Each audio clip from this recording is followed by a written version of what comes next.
अस्सलाम वालेकुम फ्रेंड्स, आपका दोस्त प्लांट लवर आज एक और खूबसूरत प्लांट के साथ हाजिर है। तो फ्रेंड्स, आज हम बात करने लगे हैं यूफोरबिया के बारे में। यूफोरबिया ऐसे प्लांट्स होती हैं जिन्हें कट करने से एक सैप निकलता है, यानी कि एक मिल्की फ्लूइड निकलता है, यानी कि मिल्क की तरह का। लेकिन ये मिल्क नहीं, ये एक जहरीला एक जो है लेटस होता है, जो कि जो है अगर लग जाए हाथों पे तो एलर्जी हो सकती है, तो इससे बचना चाहिए। लेकिन जो इसके प्लांट्स होते हैं बहुत खूबसूरत होते हैं। तो आप ये देखें, ये आज मैं आपको दिखा रहा हूँ यूफोरबिया, जिसमें इसका नाम जो है वो ट्राइगुना रूब्रा है। तो इसे ट्राइगुना इसलिए कहते हैं कि जब कट करेंगे तो आप ये देखेंगे, जब इसे कट किया जाता है तो इसके ऊपर ट्राइएंगुलर एक जो है एक स्टेम्स निकलती हैं, यानी कि 3 शाखें इसके ऊपर निकलती हैं, और ये इस तरह से बड़ी बुशी शेप बनाता है। दरख्त भी इसे कह सकते हैं, रूब्रा ट्री भी कह सकते हैं, रूब्रा बुश भी कह सकते हैं। तो इसकी जो खूबसूरती है और दूसरे यूफोरबिया से ये डिफरेंट है, इस वजह से कि आप देख रही हैं कि इसके जो लीव्स हैं ग्रीन स्टेम पे एक पर्पल और रेड कलर के इस पे जो है ये पत्ते आते हैं। यही इसकी खूबसूरती है। अगर आप चाहते हैं कि थोड़ी सी केयर करने से आप एक बहुत ही इजी प्लांट हासिल कर लें, तो इससे ज़्यादा इजी प्लांट आपको नहीं मिलेगा। तो फ्रेंड्स, इसे ग्रो करें। और ये देखेंगे, ये एक कटिंग मैंने लगाई थी और जो है इस छोटे से पॉट में, और देखेंगे कितना हेल्दी ग्रो कर गया है। मैंने इसमें और कुछ भी नहीं किया, जस्ट इसकी वाटरिंग की है। तो आप भी इसकी वाटरिंग करके इतना खूबसूरत प्लांट आप हासिल कर सकते हैं, इतने खूबसूरत लीव्स और इतना खूबसूरत प्लांट। आज मैं इसे रिपोर्ट करने लगा हूँ, तो आज मैं आपको इसकी रिपोर्टिंग भी सिखाऊंगा, और जो है इसे जो है इसकी स्टेम कटिंग से इसे किस तरह से प्रोपोगेट किया जाता है, तो वो भी हम सीखेंगे। तो आए फ्रेंड्स, फिर स्टार्ट करते हैं। वर्क स्टार्ट करने से पहले हमें प्रोटेक्शन के लिए ग्लव्स का इस्तेमाल करना होगा।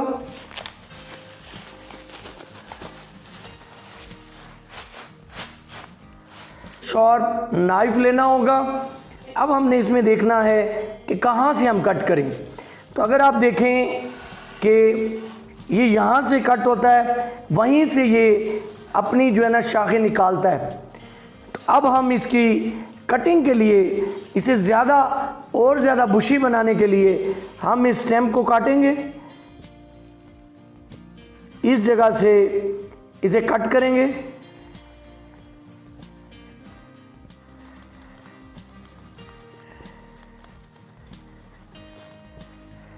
ये एक लिक्विड सा फ्लूइड इसमें से निकलता है। तो ये देखें, ये इसका मिल्की फ्लूइड है। और यूफोरबिया जितने होते हैं ज़्यादातर उनमें इस तरह का फ्लूइड निकलता है। तो यूफोरबिया ऐसे प्लांट्स को कहते हैं जिसे स्पर्ज कहते हैं। स्पर्ज ऐसे प्लांट जिनमें से मिल्की फ्लूइड निकलता है।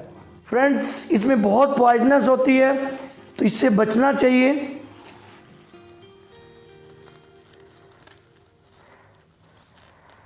कटिंग के लिए हमेशा शार्प नाइफ लें। इसकी 2 कटिंग्स ली हैं। आपने 2 से 3 दिन के लिए आपने किसी भी छांव वाली जगह पर रख देना है, ताकि इन जगहों पे कैलस की एक लेयर आए। अगर इस तरह से करेंगे तो इन्हें फंगस लग जाएगा और ये गल जाएंगे। तो अब इसे 2 से 3 दिन के लिए आपने ड्राई करना है। प्लांट देखें कि अब ये सिमेट्री शेप में आ गया है, और जहाँ से कट किया है यहाँ से फिर अब यहाँ से इसकी स्टेम्स निकलेंगी।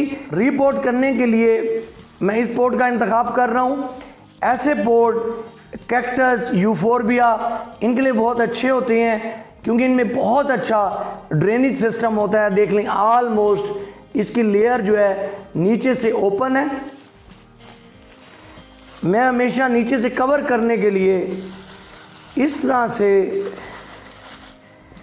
कुछ गरी के नारियल के इस तरह से मैं पीसेस रख देता हूँ। इसमें हम टूटे हुए गमले के टुकड़े रखेंगे। इन टुकड़ों के रखने का फ़ायदा ये है, ये पानी को अब्जॉर्ब करेंगे और जो ओवर वाटरिंग अगर हमसे गलती से हो जाए तो उसे कवर कर लेंगे। इस तरह के सारे टुकड़े इसके अंदर डाल दें। इस तरह की लेयर बना दें। सॉइल मिक्स में 30% कोकोपीट, 30% कंपोस्ट पत्तों की खाद, 40% भालू मट्टी रेतीली, ज़्यादा रेत वाली बजरी वाली आपने मट्टी लेनी है। मिक्सचर बना लें जो कि कैक्टस प्लांट्स के लिए सूटेबल होता है। इसे मिक्स करें।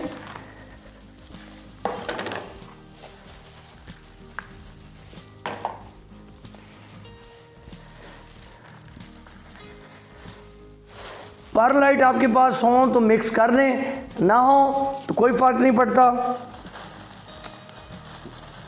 मेरे पास चूंकि अवेलेबल है इसलिए मैं इसमें मिक्स कर रहा हूँ। ये भी ज़्यादा अगर वाटरिंग करेंगे तो उसे होल्ड करेगा।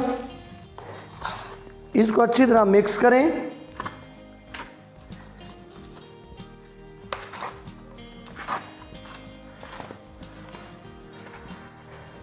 अब गमले में फिल करें।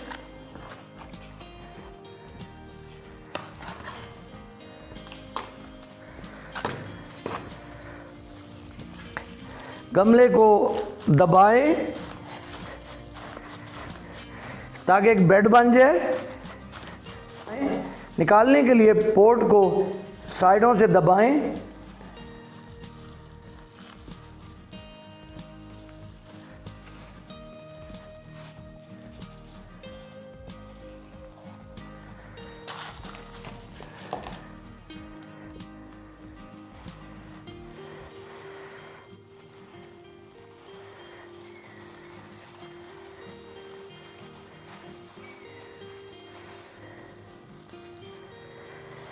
ज़्यादा गहरा कर कर ना लगाएं, जितना स्ट्रेट लगे उतना अच्छा है।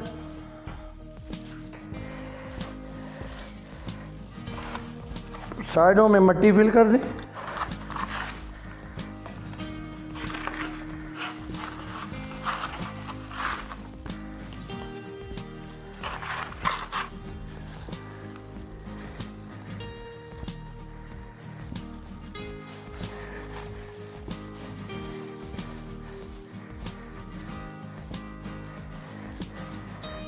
मिट्टी को साइडों से थोड़ा सा पतला करें ताकि वो इजीली इस सॉइल का हिस्सा बन जाए।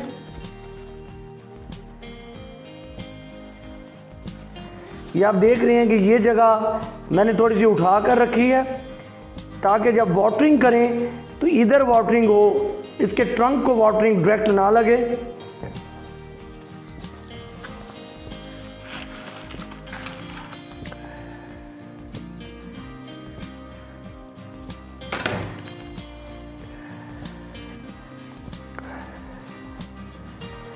वाटरिंग कर दें।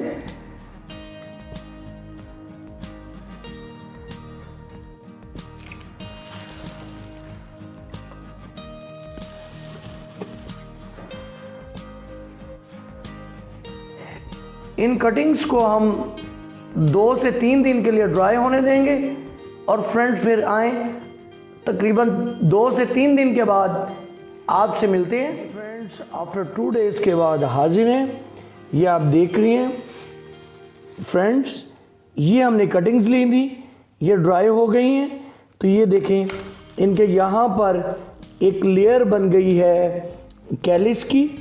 तो ये इसे ड्राई करना ज़रूरी होता है। 2 से 3 दिन इसे ड्राई करें। तो ये दोनों कटिंग्स अब ये सॉइल मिक्स में लगाने के लिए तैयार हैं। तो आए फ्रेंड्स फिर सॉइल मिक्स पुट करते हैं। इसके लिए मैंने इन पोर्ट्स का इंतखाब किया है। नीचे देखें ये इस तरह के होल्स हैं। सॉइल मिक्स में मैंने ज़्यादा हिस्सा कोकोपीट का लिया है जो कि तकरीबन 60 to 70% है और बाकी कुछ भालो मिट्टी है, परलाइट थोड़ा सा डाल दिया है ताकि इसमें मॉइस्चर बना रहे। कटिंग को एक मॉइस्चर चाहिए होता है तो ये उसमें किसी किस्म की खाद का इस्तेमाल नहीं करना।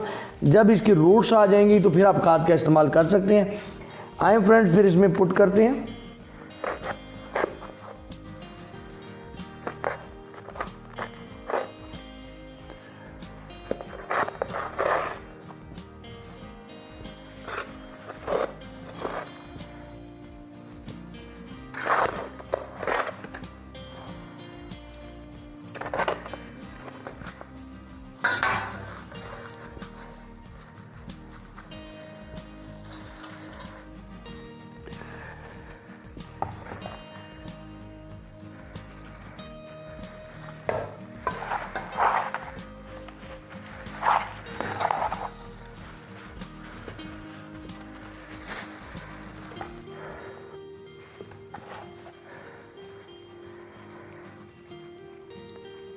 हल्का सा होल कर लें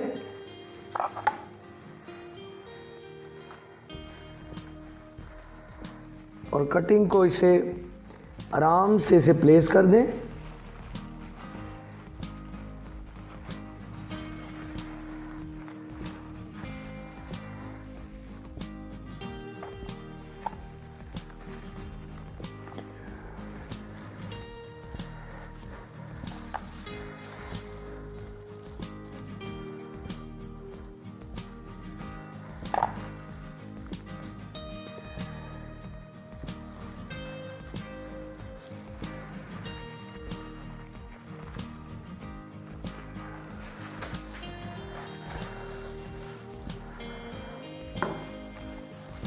फ्रेंड्स, हमने कटिंग्स को आराम से लगा लिया है।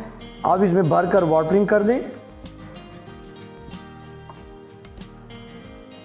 कटिंग्स को सायेदार जगह पर रखें। जब फुली ड्राई हो जाए सॉइल तो तब वाटरिंग करें और ये बहुत आसानी से ग्रो करेंगे। बहुत ही हार्डी प्लांट है।